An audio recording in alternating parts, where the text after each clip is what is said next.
ఈ గేమ్ చాలా fraud game అండి. ఈ గేమ్ ఎవరు ఆడొద్దు, మధ్య తరగతులు అసలు ఆడొద్దండి.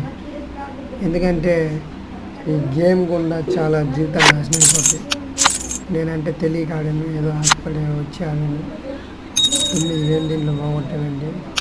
విత్డ్రాల్ అవుతాయి అంటే విత్డ్రాల్ అవ్వట్లేదు. చాలా ఫ్రాడ్ గేమ్ అండి. చూపిస్తాను ఉండండి, వస్తుంది మీకు ఇప్పుడు విత్డ్రాల్. ఇలా ఆడే గేమ్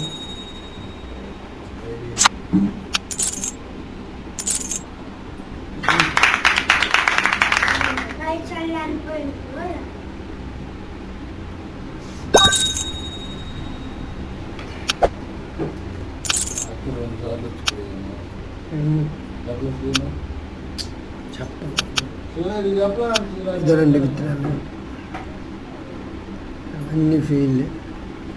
ఎవరు ఆడద్దండి.